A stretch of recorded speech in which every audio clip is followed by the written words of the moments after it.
चलिए, आपका स्वागत है। वक्तव्य प्रस्तुत करिए। हरि ओम। स्वास्तिक श्री गणेशाय नमः। अस्मद् गुरुभ्यो नमः। अस्मद् सर्वगुरुभ्यो नमः। अस्मद् परम गुरुभ्यो नमः। श्री राधा कृष्णाभ्याम नमः। श्रीमते रामानुजाय नमः। लंबोदरम परम सुंदरे केतंतम पीतांबर त्रिनयनम परम पवित्रम उद्दिवाकर निभोज्वल कांति कांतम विघ्नेश्वरम सकल विघ्न हरम नमामि।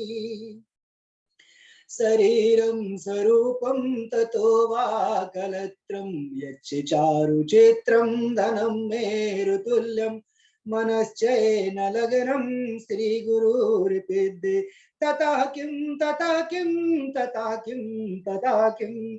नारायणं नमस्कृत्य नरं चैव नरोत्तमं देवीं सरस्वतीं व्यासं ततो जयमुदीरयेत्। जयतु जयतु देवो देवकी नंदनोऽयं जयतु जयतु कृष्णो वृषीणवंश प्रदीपः जयतु जयतु मेघश्यामलः कोमलांगं जयतु जयतु पृथ्वी भारनासो मुकुन्दः कृष्ण त्वदीय पद पंकज पंजरान्तम् अद्दैव वामे विसतो मानस राजहंसा प्राण प्रयाण समये कपिवात पीतौ कंठावरोधन विदौ स्मरणं कुतस्ते वरापीडम नटवर वपु कर्णयो कर्णिकारम् विभद्रवासा कनक कपि संवैजन्ती चमालाम् रंधान वेरोरधर सुदया पूरण्य गोप वृंदे वृंदावन्यम सपदम रवणम प्राविशद गीत कीर्ति करारविंदे न पदारविंदम मुखारविंदे विनिवेशयन्तम् वटस्य पत्रस्य पुटे शयानं बालं मुकुन्दं मनसा स्मरामि रामाय रामभद्राय रामचन्द्राय वेदसे रघुनाथाय नाथाय सीताय पते नमः।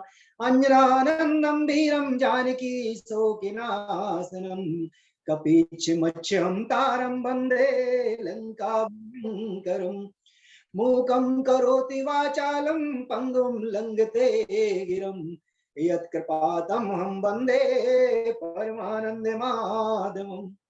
भक्ति भक्ति भगवन्त गुरु चतुर्नाम वपुएक निके पद वंदन किए नाशत विघ्न अनेक।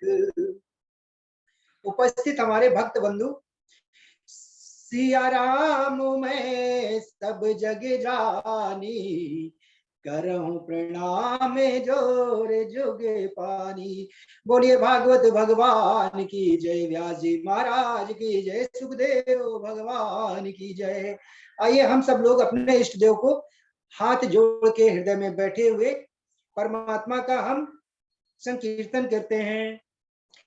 हे ईश्वर सब सुखी हो कोई न हो दुखियारी, सब हो निरोग भगवन धन धान के भंडारी। सब भद्र भाव देखे सत्य मार्ग के पथिक हो, दुखिया न कोई होवे सृष्टि में प्राणधारी।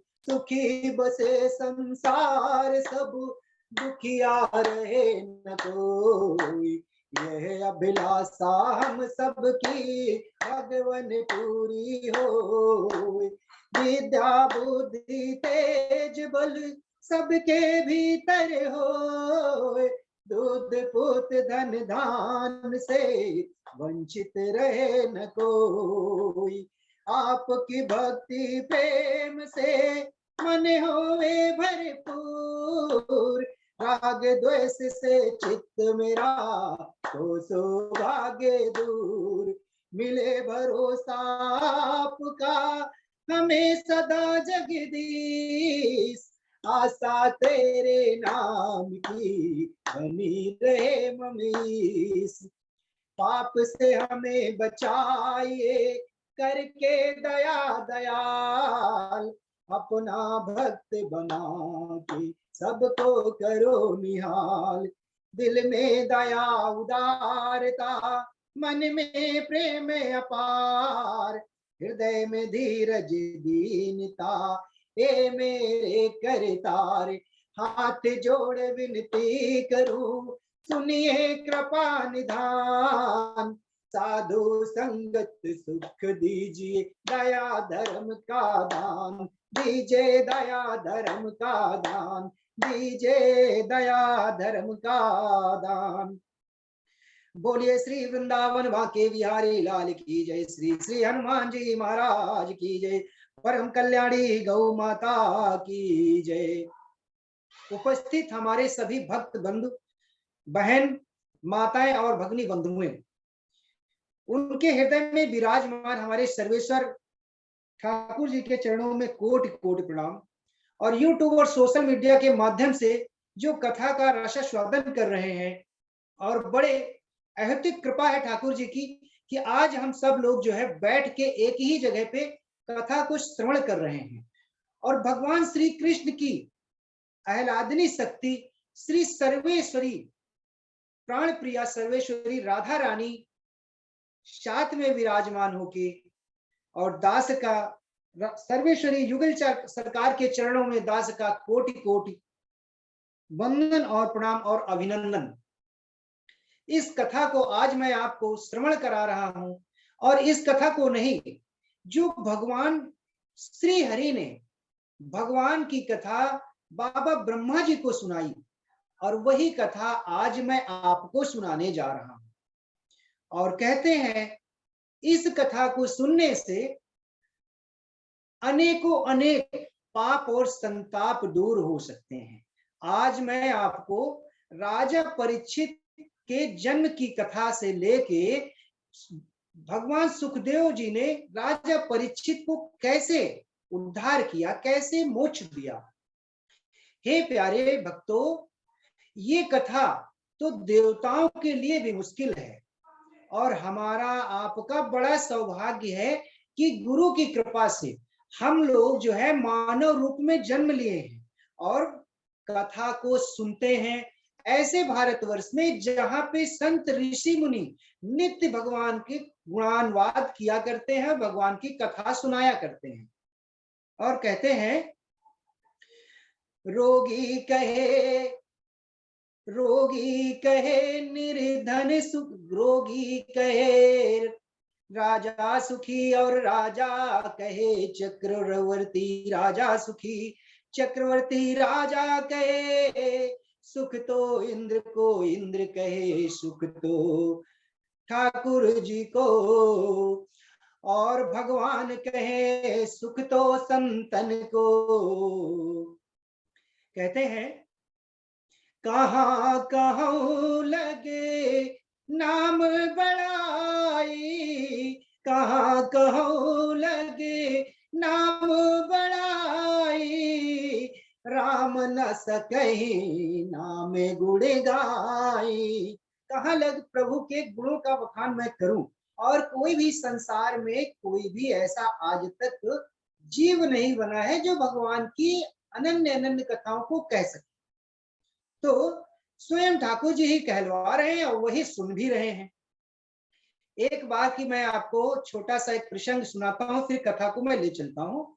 एक बार माता पार्वती ने भोलेनाथ से कहा कि प्रभु आप अपने इष्ट देव की कथा सुनाइए। जब माता सती ने अपना देह त्याग दिया तो बाबा भूत बावन जो है पृथ्वी लोक पे विचरण कर रहे थे और अपने रूप में नहीं थे। वही कथा जो है, तो बाबा भोलेनाथ जो है पृथ्वी लोक पर भ्रमण करते करते जब आकाश कैलाश पे पहुंचे तो माता ने कहा प्रभु कहाँ चले गए थे। यानी माता पार्वती कह रहे हैं प्रभु कहाँ चले गए थे। तो बोले अरे पृथ्वी लोक में एक बहुत बड़ी बढ़िया कथा हो रही थी, कथा सुनने चले गए थे। बोले कैसे। बोले तब तो बहुत आनंद आया होगा। बोले कथा कौन रहा था और किसकी कथा।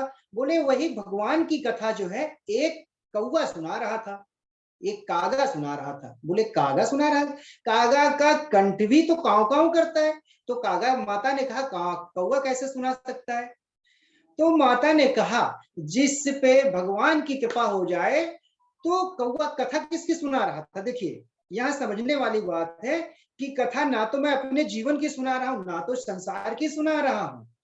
और भगवान की कथा जब आप भाव श्रद्धा से सुनेंगे ना, तो यूं समझिए कि आपको कथा समझ में आएगी। और भगवान श्री ठाकुर जी का विग्रह स्वरूप श्रीमद् भागवत में है और उसको भाव से सुना तो आपके सारे दुख दूर हो सकते हैं। भागवत कथा वो है जो देवताओं के लिए भी मुश्किल है। यूं समझिए देवताओं ने जब बाबा ब्रह्मा जी के पास चले गए तो ब्रह्मा जी से निवेदन करते हैं कि बाबा जी हमें सुखदेव मुनि ने भगा दिया, पृथ्वी लोक पे डांट के भगाया कि ये कथा तुम्हारे लिए नहीं है। तो ब्रह्मा जी सांत्वना देते हैं, कहते हैं आप चिंता न करो, देखते हैं 7 दिन में क्या हो सकता है। अरे तो ये समझिए हमारा आपका बड़ा सौभाग्य है कि हम मनुष्य बने हैं और भगवान की कथा सुन रहे हैं। और वो भी हमारे गुरु जी तो साक्षात ठाकुर जी के रूप में मिल गए हैं और सब पे कृपा है। और यही कथा जो है, जब यानी माता पार्वती ने पूछा ना तो बोले कौवा कैसे सुना सकता है। तो भोलेनाथ भूत बावन क्या कहते हैं, अरे कौवा जो है भगवान की कथा सुना रहा, जो व्यक्ति यानी। और बोले कथा कौन सुन रहा था। बोले हंस सुन रहे थे। अरे बोले बड़े आश्चर्य की बात है। यहाँ एक प्रश्न उठता है कि कौवा सुना रहा था और हंस सुन रहे थे। तो बोले, माता बोली तब तो आप भी गए होंगे अपने रूप में। बोले नहीं, भूत बावन भोलेनाथ जो है अपना रूप हंस के रूप में बदल लिया। वहां बैठे बोले हम भी उन्हें बताया, क्योंकि बाबा जब यानी यहाँ भगवान नहीं, आप समझिए कि कोई भी आदमी चाहे प्रतिष्ठित आदमी हो, कथा में जब भी जाता है ना तो चुपचाप केवल भगवान की कथा सुनता। वही काम बाबा भोलेनाथ ने किया और हंस के रूप में जाके वहां कथा सुने। और बोले कथा जब सुने तब फिर तब तो परिचय दिया हुआ। बोले तब भी नहीं दिया, भगवान की कथा में इतने श्रोता मग्न हो गए थे कि हमसे मिलने की किसी की चिंता ही नहीं थी। तो बाबा भोलेनाथ कहाँ कैलाश पे चले आए। इसी प्रसंग को हम आगे लेके चलते हैं। और भगवान की कथा चारों पुरुषार्थ को प्रदान करने वाली है इस मृत्यु लोक में। आप समझिए प्रसंग तो और है, यूं समझिए मैं 1 मिनट का और दृष्टांत बताता हूं। जब देव ऋषि नारद मुनि परेशान होके सबके दुख दूर करने के लिए, भक्ति महारानी के दुख दूर करने के लिए कहाँ चले गए, बद्रिका आश्रम में। और चारों भैया सोनकादित्य आदि ऋषियों से जब मिले, जब देखा तो देखिए ऋषि कभी भी, ऋषि ब्राह्मण और गुरु पे कभी ऐसे कृपा नहीं होती है। आप अगर चाह लो ना किसी गुरु की कृपा हो तो संभव नहीं गुरु की कृपा। पता नहीं गुरु भगवान के रूप में किस मोड़ पे मिल जाए। वही जब देव ऋषि नारद मुनि गए बद्रिका आश्रम यानी बद्री विशाल में, तो सोनकादित्य आदि ऋषि भगवान का भजन वहां पे कर रहे थे। वहां बोले अरे आप इतने क्यों व्याकुल और चिंतातुर हैं, ऐसी क्या बात है। तो देव ऋषि नारद मुनि कहते हैं इस पृथ्वी लोक पे कहीं भी भगवान का पूजा पाठ नहीं होता है, कहीं कथाएं नहीं होती हैं। और जब कथा नहीं होगी प्यारे तो व्यथा तो होगी ही होगी। और यूं समझिए संसार में कोई भी आदमी सुखी नहीं है, दुखी तो सब है। और सुखी कौन है, सुखी राम का दास। जहां पे भगवान की कथा होंगी वहीं सुखी। मैं एक प्रसंग और आपको बताता हूं।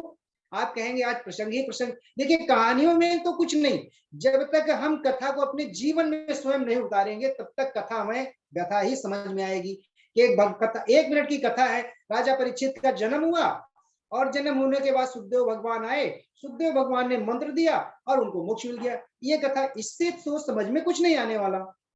कथा क्या है, देखिए बाबा भोलेनाथ से देखिए। बाबा भोलेनाथ का वाहन कौन, नंदी। और माता का वाहन कौन, शेर।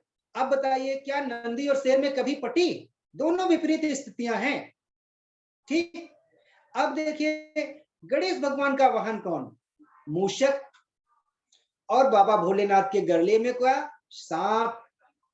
सांप अगर मूषक को देख ले तो खा जाए। इधर षडानन का वाहन कौन? मयूर। एक बार मूषक जो है कह रहा था कि हमने कभी भी पितामह को नहीं देखा, मैं जैसे देखता हूं तो नाक खड़ा हो जाता है। तो षडानन का वाहन क्या कहता है? चिंता न करो भाई, मैं तुम्हारी रक्षा करूंगा। अब देखिए आगे और विपरीत स्थितियां क्या? बाबा भोलेनाथ के कंठ में क्या? अमृत। और चंद्रमा यानी सिर में क्या? यानी कंठ में क्या? विष। और सिर में क्या रखे हुए भोलेनाथ? अमृत रखे हुए। जब विष अंदर जाएगा तो अमृत रक्षा करेगा। और बाबा भोलेनाथ के तीसरे नेत्र में क्या? अग्नि। और जटा में क्या? गंगा। यानी इतनी विपरीत स्थिति होने के बाद में भोलेनाथ क्या करते थे? नित्य माता उनसे कहती थी, प्रभु आज ये वाली कथा सुनाइए, आज अपने इष्टदेव की कथा सुनाइए। तो जिन घरों में मेरे प्यारे नित्य भगवान का भजन और कीर्तन और कथाएं होंगी, तो यूं समझिए बाबा भोलेनाथ के परिवार में इतनी विपदाएं होने के बाद कभी भी द्वेष नहीं हुआ, कभी भी युद्ध नहीं हुआ। और उल्टा माता सती का चरित्र इसी तरीके से जब आप कथा सुनते हैं पंडाल में तो आते, तो कथा सिर्फ अभी जो कथा हो रही ना वो सिर्फ 7:30 से 9 बजे के बीच। इसके बाद में देखिए सांसारिक भोग पदार्थों में तो जीवन हमेशा रहेगा, और जितना समय मिल जाए उतना ही भगवान का भजन करेंगे, वही आपके खाते में पुण्य इकट्ठे हो जाएंगे। अगर मैंने आपसे राधे राधे किया और उधर से जवाब आया राधे राधे, तो मेरे खाते में और आपके खाते में 4 भगवान के नाम इकट्ठे होके पुण्य इकट्ठे हो जाते हैं। 25 तत्वों से हमारा ये शरीर बना हुआ है, ठीक। पंच तत्व से और ज्ञान इंद्रियों से, पंच महाभूतों से, और वही शरीर हमारा जब भगवान देते हैं ना और इसी 25 तत्वों को ऊपर ले लेते हैं। तो हमें अगर अच्छा दिन और अच्छा समय मिला है तो मेरे प्यारे सिर्फ गुरु के आशीर्वाद, गुरु की कृपा, गुरु के संतों और ब्राह्मणों का आशीर्वाद यानी सेवा कर लीजिए। कहा गया है कि धर्म कठोरा सबसे ज्यादा, यानी सबसे बड़ी जो सेवा है, सेवा ही धर्म है। सेवा कर लीजिए, और सेवा भी तो सेवा करिए तो भाव से करिए। कैसे? जैसे भोलेनाथ बाबा जो है एक कौ और हंस उस कागा की कथा सुन रहे थे और कागा के कंठ में भगवान विद्यमान हो गए। इसी तरीके से मेरे प्यारे भगवान की कृपा हो जाए ना तो कोई भी व्यक्ति कथा करने लगेगा। ध्रुव प्रसंग से ले लीजिए, ध्रुव जी को भगवान ने जैसे अपने हस्त कमल रखे और 8 सिद्धियां ध्रुव जी को प्राप्त हो गई। इसी तरीके से भगवान की कथा हमें 4 पुरुषार्थ देने वाली कौन सी? कहा है भगवान की कथा जब आप ध्यान से सुनेंगे तो 4 पुरुषार्थ कौन कौन से? बरनौ रघुबर विमल जसु जो दायक फल चार। बरनौ रघुबर विमल जसे जो दायक फल चार। यानी आपकी मनोकामना पूर्ण हो सकती है, आपको मोक्ष मिल सकता है, संसार के भोग पदार्थों की जो जरूरत है वो मिल सकता है, ठीक। तो मेरा कहने का भाव यही है कि भगवान की कथाओं से आपको जो चाहेंगे वो प्राप्त हो जाएगा। अब इसी प्रसंग को आज मैं आगे बढ़ाते हुए, एक समय जब राजा परीक्षित का जब जन्म हुआ और राजा परीक्षित का जन्म होने के बाद में कहा कि देखिए राजा परीक्षित को जो श्राप मिला, और राजा परीक्षित जब गर्भ में थे ना तब भी ब्राह्मण के, यानी एक ब्राह्मण का पुत्र था, आचार्य द्रोणाचार्य के पुत्र अश्वत्थामा, वो ब्राह्मण गुरु थे, ब्राह्मण पुत्र थे, और उन्होंने जब ब्रह्मास्त्र का प्रयोग किया तो भगवान बचाने आए थे। और इधर भी ब्राह्मण ने ही श्राप दिया कि तक्षक नाग आज से 7 दिन बाद आपको डसेगा, ठीक। तो उधर देखिए ब्राह्मण ने जब, कभी भी कहते हैं संत गुरु और ब्राह्मण का कभी अपमान न करिए। जो श्रोत्रिय ब्राह्मण हो। देखिए ब्राह्मण में भी ऐसा नहीं है कि सारे ब्राह्मण भी जन्म से ब्राह्मण नहीं, कर्म से ब्राह्मण होना चाहिए। श्रोत्रिय ब्राह्मण के जनेऊधारी हो, दूसरा नित्य कर्म करता हो, संध्या वंदन करता हो, और उसका जो है भगवान का भजन पाठ करता हो, मांस मदिरा का सेवन न करता हो, और उसकी माँ और पिता भी ब्राह्मण हो, उससे उत्पन्न बच्चा ही श्रोत्रिय ब्राह्मण के ये गुण।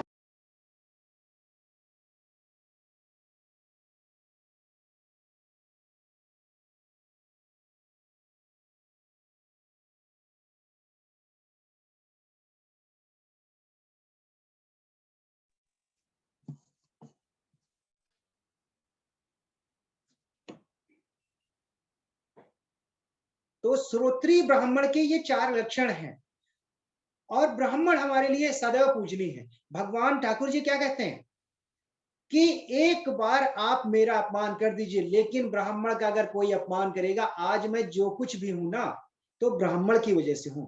यूं समझिए कि जरासंध ने ब्राह्मण को कहा था कि, और यानी जरासंध जो है ब्राह्मण को इस तरीके से अनुष्ठान कराने के लिए कि ब्राह्मण कोई पूछता था, और ठाकुर जी ने कहा भाई इनको कोई मार नहीं सकता है, और जरासंध की वजह से अब ठाकुर जी ने जब मथुरा छोड़ा, सारे ब्रजवासियों को लेके चले गए, तो प्रश्न आता है कि क्यों चले गए और क्यों उनका रण छोड़ना पड़ गया। तो यानी ब्राह्मणों की रक्षा करने के लिए भगवान ने कहा, क्योंकि वो जरासंध बोल के आया था कि आज मैंने अगर श्री कृष्ण को हराया नहीं, तो आप समझ लीजिए सारे आचार्यों को मैं सर कलम कर दूंगा। तो ब्राह्मण की रक्षा के लिए भगवान जो है पूरे ब्रजवासियों को लेके द्वारिका चले गए। अब इसी प्रसंग को आगे बढ़ाते हुए, जब राजा परीक्षित का 7 दिन में मरने का तच्छ बोले, यानी समीक ऋषि के पुत्र संगी ऋषि ने जब श्राप दिया कि आज से 7वें दिन राजा तक्षक नाग के डसने से मृत्यु हो जाएगी, तो यहां कहा गया कि 7 दिन में तो सबको ही मरना है। जब राजा परीक्षित सरस्वती नदी पे आ जाते हैं, स्नान ध्यान करते हैं और आसन लगा के बैठ जाते हैं।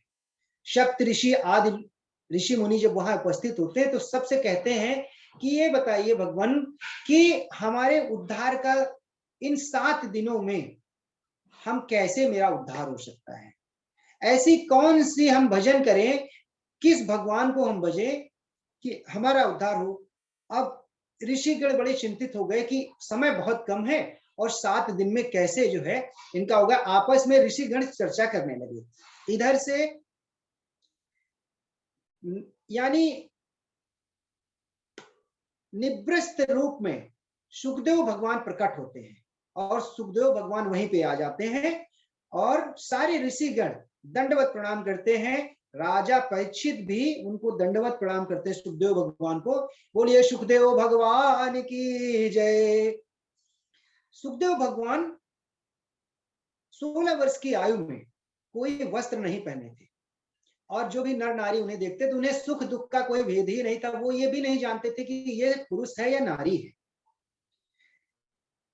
और जब ऋषियों ने उनको प्रणाम किया, तो राजा ने सोचा कि ये कोई बड़े महात्मा हैं, या ये जो महात्मा बैठे हुए तो इतने बड़े महात्मा हैं, तो इनसे भी बड़े, तो इसका मतलब स्वयं साक्षात ठाकुर जी आ गए हैं।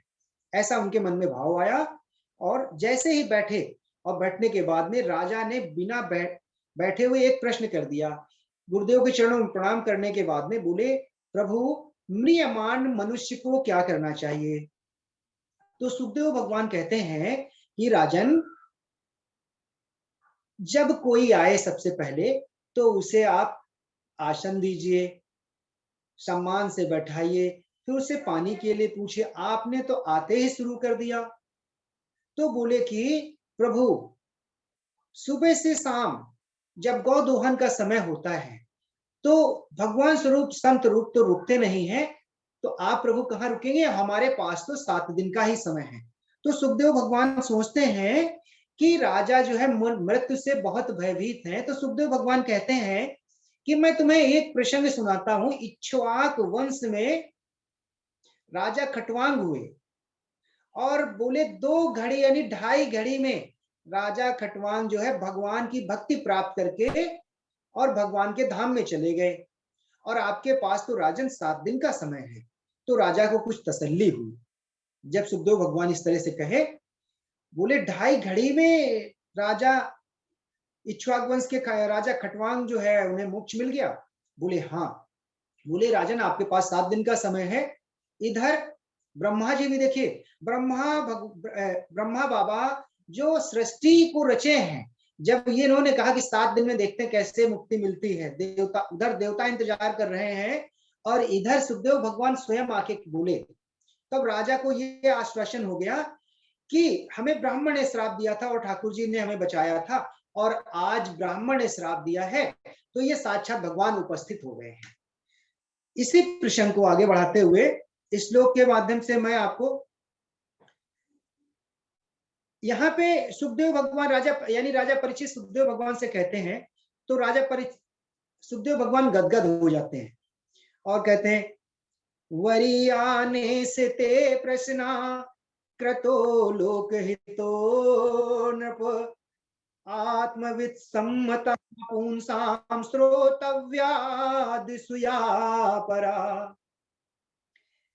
वरीयानेस ते प्रश्ना, सुखदेव भगवान कहते हैं अति उत्तम अत्यधिक श्रेष्ठ प्रश्न किया है राजन, और आपने तो वो प्रश्न किया है जो जिसको कि संसार के हित के लिए, आपने अपने हित के लिए नहीं संसार के हित के लिए ऐसा प्रश्न किया।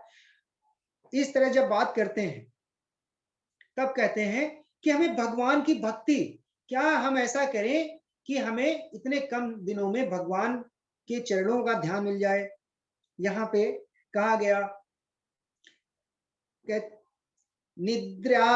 निद्रा हिर्यते न तम व्याएन चावा दिव्याचार थे हया राजन कुटुंब भरणे निवा। कहते हैं राजन कि जो संसारिक प्राणी हैं वो पूरे दिन सुबह से शाम तक अपने कुटुंब के भरण का व्यवस्था करते रहते हैं। जैसे ही जन्म लेते हैं और पढ़ाई पूरी करते हैं 25 साल के बाद में शादी विवाह होते, पहले तो संसार में ही लगे रहते हैं और अंत समय तक भी संसार में लगे रहते हैं। मनुष्य जीवन पाने के बाद में भी एक क्षण भी भगवान का चिंतन नहीं करते हैं। यहाँ पे सुखदेव भगवान जो है 4 उदाहरण देते हैं, 4 तरह से समझाते हैं कि देखिए इस संसार में कितने तरह के लोग हैं। बोले एक श्वान पर्वत यानी कुत्ते की तरीके से लोग जीवन जीते हैं। कैसे? जब एक कुत्ता क्या करता है, जगह जगह पूंछ हिलाता है, ठीक, कहीं बड़े घरों पे। इसी तरह सांसारिक मनुष्य के लोग भी क्या करते हैं, कोई बड़ा आदमी आ गया ना, धनाढ्य हुआ, तो उसके आगे पीछे कि कहीं मेरा काम बन जाए किसी तरीके से। तो जैसे कुत्ता खाता है दिन में और पूंछ हिला के सो जाता, उसी तरह से वो मनुष्य कहते हैं। तो कुत्ता क्या कहता, अरे ये तो मेरे ही जन्म का है, मेरा ही वंशज, पूर्व जन्म में ये मनुष्य जो आज है मनुष्य रूप में, वो पूर्व जन्म में कुत्ता था, इसलिए ये ऐसे करते हैं। दूसरा उदाहरण दिया सुखदेव भगवान राजा परीक्षित को, कुत्ते के बाद में सुअर का, कि जो सुअर होता है ना उसको कुछ भी दे दीजिए वो खा लेता है। यानी बहुत से मनुष्य तो ऐसे हैं क्यों, वो जीवन भर केवल खाते ही रहते हैं, चाहे जितना खाए रहेंगे। और कहा जाए अरे छेना आया है थोड़ा खा लीजिए, कहते हैं लाओ खा ही लेते, क्या फर्क, ठंडी का मौसम चल रहा, खाए रहो, पूरी जिंदगी खाएंगे। और फिर वो सुअर क्या कहता, अरे ये तो मेरे ही जन्म का, जैसे मेरा पेट कभी भरता नहीं वैसे इनका भी पेट कभी नहीं भरता। अब तीसरा उदाहरण दिया कि मनुष्य ऊंट की तरह होता है, जैसे थोड़ा सा ज्ञान हो जाए या थोड़ा धन हो जाए या 2-4-10 लोग या 1000-2000 उसको नमस्कार करने लगे, तो यूं यूं ऊंट की तरीके चलता है। जैसे ऊंट नहीं नीचे देखता उसी तरीके से वो भी देखता है। तो वो क्या कहते हैं कि ये ऊंट क्या सोचता है कि ये मनुष्य भी मेरी तरह पूर्व जन्म में था, इस जन्म में ये मनुष्य बन गया है ठाकुर जी की कृपा से। कहते बड़े भाग्य मानुष तन पावा, सुर दुर्लभ सब ग्रंथि ने गावा। इस जन्म में मेरे प्यारे मनुष्य हम आप बन गए हैं, पता नहीं अगले जन्म में। अभी देखिए कितना सुंदर हमारे गुरुजी प्रसंग सुना रहे हैं, बहुत आनंद आता है। यहाँ पे वृत्तासुर कहता है कि प्रभु मेरे जैसे कर्म हो, मेरे जैसे कर्म हो उसी तरह से मेरा जीवन बन जाए। यही मतलब कहते कि हम दास, अगर मेरे कर्म अच्छे नहीं है तो हे प्रभु इतनी कृपा करना कि आपके दासों के दास, आपके जो प्रिय भक्त हों, मैं उनकी सेवा करके मैं अपना जीवन धन्य कर लूंगा। तो मैं तो कहूंगा कि हम जैसे सहपाठी और गुरु की कृपा से अगर उनका वरद हस्त बाणी मतलब देखने को तो मिलते नहीं है, कभी मिल गए तो मिल गए, वो भी कहते हैं ईद के चांद हैं, तो यूट्यूब के माध्यम से ही दर्शन हो जाते हैं, तो लगते हैं कि शाम को भगवान आने वाले हैं, तो दर्शन हो जाते हैं। इसी तरीके से वृत्तासुर प्रशंसा करता है। और चौथा उदाहरण दिया, एक पहला उदाहरण दिया कि कुत्ते का, दूसरा उदाहरण सुअर का, तीसरा उदाहरण ऊंट का दिया राजन को, और चौथा उदाहरण देते हैं, अभी इस समय मुझे जो है विस्मरण हो रहा है, चौथा उदाहरण और बहुत सुंदर देते हैं। और इन जब चार उदाहरणों को जब राजा परीक्षित को बताते हैं ना, तो सुखदेव भगवान बिल्कुल विमुक्त हो जाते हैं, भय से मुक्त हो जाते हैं। जब इस तरीके सुखदेव भगवान जो है राजा परीक्षित से कहते हैं, तब कुछ समय आगे का प्रसंग आता है, और क्या कहते हैं, भगवान कहते हैं कि भगवान जो है इस सृष्टि का विस्तार कैसे किए, और भगवान कहां कहां पे हैं। क्या, पाताल में तस्य ही पाद मूलम पठन्ति पाषाण प्रपद्ये रसातलम महातलम विश्वसृजोत गुल्फौ तालातम वै विश्वस्य जंगे। भगवान का जो तलवा है ना, वो पाताल है, और जो रसातल है भगवान के पंजे हैं, और जो महातल है वो भगवान की एड़ी है। यानी भगवान के कमर के नीचे 7 तल है, और कमर के ऊपर, यानी भगवान श्री ठाकुर जी का जो रूप है, कमर के नीचे 7 तल, जिसे कहते हैं तलातल, महातल, वितल, पाताल और रसातल। और इसी तरीके से ऊपर भूवरलोक, स्वलोक, स्वर्गलोक, ब्रह्मलोक, इस और महरलोक, जनलोक, ललाट और मस्तक और सत्यलोक, 7 लोक ऊपर भी हैं। इस तरह जब सुखदेव भगवान राजा परीक्षित को उपदेश देते हैं, तो कहते हैं कि मनुष्य का जन्म जो है मां के गर्भ में ही हो जाता है, और 5 सिद्धियां शिशु का जब गर्भ में होता है ना, तो गर्भ में हो जाता, क्या, आयु का, विद्या का, धन का और कर्म का। ये 5 कर्म जो है मां के गर्भ में ही ठाकुर जी जो है प्रदान कर देते हैं। लेकिन कहा गया है कि भाग्य में नहीं, भाग्य के मिलेगा। भाग्य कब मिलेगा, हमें तो नित्य अध्ययन करना है और नित्य श्रवण करना है। जब हम नित्य अध्ययन और नित्य श्रवण करेंगे तो एक दिन तो भगवान जो है कृपा करेंगे ही करेंगे। अरे हम संसार की नौकरी नहीं, हम तो भगवान का काम कर रहे हैं, तो क्यों नहीं भगवान हमारी सुनेंगे, भगवान तो सुनेंगे ही सुनेंगे। संसार की नौकरी करेंगे ना तो आपको धन मिलेगा, और धन से क्या होगा, आपका उदर भरेगा, आपकी इच्छाएं पूरी कभी नहीं होंगी। इच्छाएं तो सिर्फ भगवान ही पूरी करेंगे। तो हम तो भगवान की नौकरी करते हैं और भगवान का काम करेंगे, तो भगवान जरूर हमारी मनोकामना पूरी करेंगे। आगे जब हम भाग के, जब हम कर्म करेंगे, यानी भाग्य का लिखा कर्म से बदल जाएगा। ये एक अलग प्रसंग हो जाएगा कि कर्म बड़ा कि भाग्य। तो इसी तरीके से कहा गया है, जब द्वारिका में ये यानी सप्त ऋषियों ने कहा कि तीनों देवताओं में कौन बड़े हैं, ये प्रसंग आपको पता है। तो सब एक समान है, हर समय रूप अलग अलग है, कर्म अलग अलग है। कभी हमारे गुरुजी यानी अध्ययन कराते हैं, कभी वक्ता बन जाते हैं, कभी किसी के पुत्र बन जाते हैं, कभी किसी के भाई बन जाते हैं। इसी तरह सबके काम अलग अलग होते हैं। इसी तरह भगवान जो है आज कलयुग में, और नर और नारायण स्वयं भगवान ठाकुर जी ही विराजमान है, और साथ साथ जहां पाएंगे वहां मन में देखेंगे तो भगवान प्रकट होंगे, तो भाव से भजेंगे भगवान को। इसी तरीके से एक अलमस्त एक दृष्टांत आता है, और राजा सुखदेव भगवान कहते हैं कि राजन, राजा के मन में अभी संशय दूर नहीं हुआ, तो कहते हैं राजन ये बताइए कि इनका दुख कैसे दूर होगा। तो बोले एक दृष्टांत सुनाते हैं। एक अलमस्त संत हुए हैं, तो शमशान में जाके जब लेट जाते रहते हैं, तो वहां नगर के आसपास के लोग कहते हैं एक बाबा जी आए हैं, इनको बुला लाते। कुछ लोग जो है सामाजिक लोग होते हैं, तो बोलते हैं इनको जो है यहीं पे बुला के लाते और इनकी सेवा करेंगे, जिससे हमें भी इनका पुण्य करने का फल मिल जाएगा। तो बाबा जी के पास जाते हैं, प्रभु आप वहां चलिएगा, एक कुटिया में रहिएगा, अच्छा सा भोजन मिलेगा और सब लोग वहीं मिलने आएंगे। बोले वहां हम कितने से मिलेंगे, सब लोग नहीं आएंगे, आखिर हम जहां पे है ना, अंत में सबको यही आना है, और इसीलिए हम यहाँ पे सबका इंतजार करेंगे, क्योंकि वहां तो कुछ लोग अपने काम में चले जाएंगे, लेकिन शमशान में तो सबको आना पड़ेगा। इस तरह से जब दृष्टांत देते हैं सुखदेव भगवान, तो राजा परीक्षित बड़े प्रसन्न होते हैं और कहते हैं कि वहां पे आपको बिस्तर मिलेगा, तकिया मिलेगा, अच्छा भोजन मिलेगा।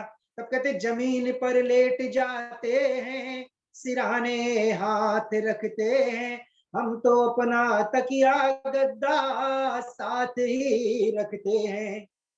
जब भगवान ने हमें हाथ दिया है तो हमें तकिया की क्या जरूरत, और जब हमारा शरीर है तो पृथ्वी भगवान ने दी, तो हम उसी पे लेट सकते हैं। और वतकल इतने सारे जब सृष्टि भगवान ने बनाई, तो कहा गया कि नदियां बनाई, पर्वत बनाए, वृक्ष बनाए।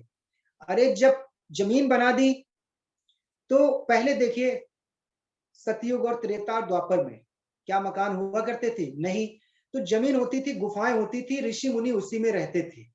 इसके बाद जब वृक्ष बना दिए, और वृक्ष में मीठे मीठे फल बना दिए। ये देखिए अनार जो है, अनार के अंदर फल किसने दिया, रस किसने दिया? भगवान की ही तो कृपा है। आम आप खाते हैं, आम ऐसे पूरा खाइए तो कैसा लगेगा, लेकिन उसके अंदर जो रस भरा वो ठाकुर जी ने तो भरा।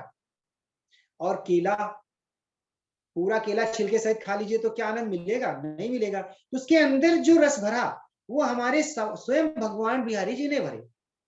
इसी तरह से वृक्षों यानी ऋषि मुनियों को पहले क्या दिया?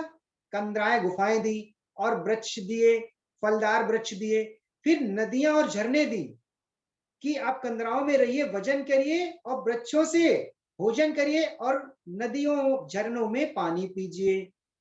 हमें और क्या चाहिए? रोटी कपड़ा और मकान, इससे ज्यादा कुछ चाहिए क्या?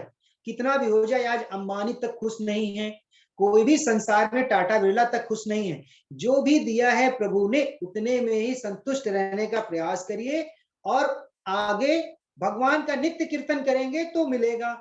और यानी ये सीखिए कि भगवान भोलेनाथ की परिवार से सीखिए। भगवान भोलेनाथ के परिवार में इतने यानी विपरीतियां होने के बाद भी जब उनको सब कुछ मिल सकता है, तो हमें को आपको क्यों नहीं मिल सकता है? बस विश्वास और श्रद्धा की बात है। इसी तरीके से सुखदेव भगवान दो तरह से बताते हैं कि जो है इस जीव को मुक्ति पाने के लिए दो तरह कर्म बताए, एक तो सद्धो मुक्ति और एक क्रम मुक्ति। सद्धो मुक्ति और क्रम मुक्ति का क्या बताए कि सबसे पहले आपका मन भगवान में कैसे लगेगा? जिस जगह आप जिस आसन में बैठना चाहते हैं उस आसन को शुद्ध कर लीजिए, अनायास करनायास करके, और मंत्रों से आसन को शुद्ध करने के बाद में जिस पोजीशन में बैठ पाए, आप प्रणायासन के बाद बैठ पाए, या वज्रासन में बैठ पाए,